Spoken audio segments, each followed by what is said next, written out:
What's up, everybody? TonyPizzaGuy here, back with WWE 2K19, and we got our boy Jinx here. How you doing, man? What's up, Tony? How's it going? Good, man. So we just took a look at some awesome footage.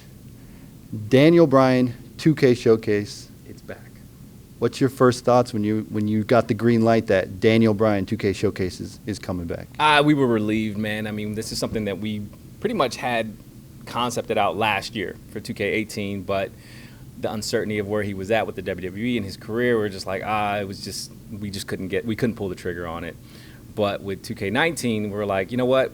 All the team, we got together and we were like, what can we do to, what makes sense for us as far as the person to highlight in the showcase? And we kept coming back to Daniel Bryan. And luckily, we pitched it to the WWE and they were okay with it. So they greenlighted it, not knowing that he was actually making his return. And so we were a little surprised, but we were like, all right, cool, we got the green light. But we wanted to go big this year with the presentation and making sure that we're sticking to history and giving you different things that you haven't seen in the showcase before. So we teamed up with the WWE production team, who's behind some of the documentaries you might watch on WWE Network. And they went out and shot Daniel Bryan. We put a bunch of questions in front of him, and he answered them as truthfully as he can. And what they gave us was something that we just weren't even expecting. I mean, it feels like you're watching something on WWE Network, one of their documentaries. So then how did you come up with, like, what matches you were going to do? Because there's, like, Daniel Bryan. I don't think he has a bad match. So is it, like, how did you come up with, like, what matches were going to be included in the showcase? That was probably the hardest part for us, is trying to basically break down someone's career in about 11 matches, if you don't count like a secret bonus match. So, we were looking at like what is the story that we want to tell, and we wanted to tell a story of perseverance, right? And then also his comeback and what that meant.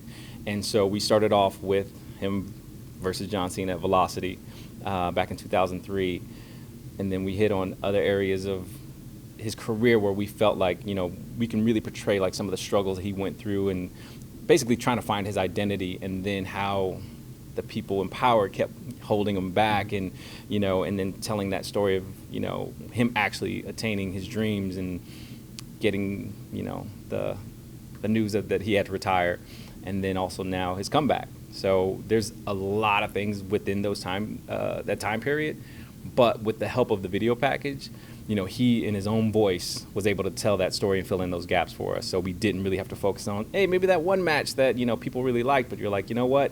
I think if he talked about in his own words, we felt comfortable in, probably leaving that match out and just kind of letting it play through.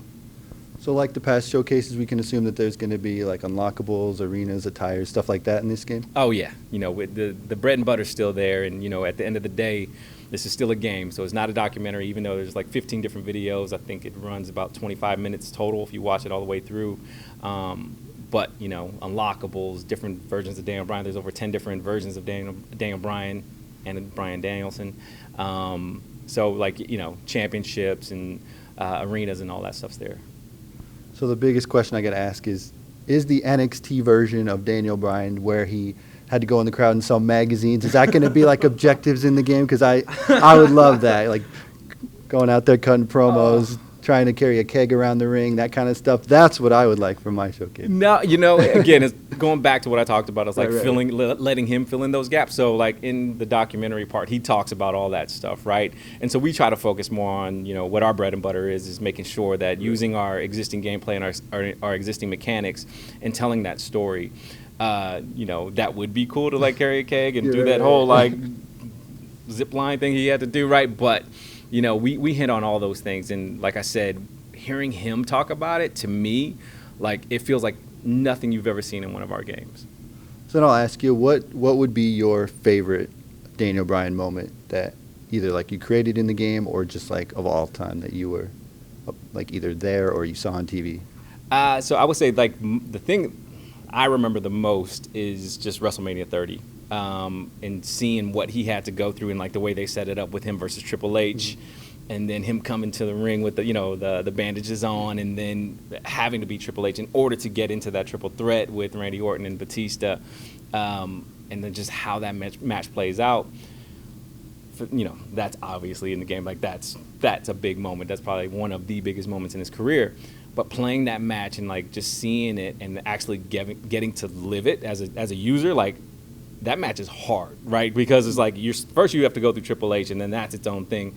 But then we up the ante again, where you're having to face two of the best, like Batista and Randy Orton. You're like, oh my God, how am I going to do this? And in our own way, with our storytelling, with the cutscenes and everything, you get to see these things play out, and we try to match what you saw on at the actual event, through our game, and it looks great. Like, it's fun, it's hard, and it does feel rewarding at the end when you finally beat them.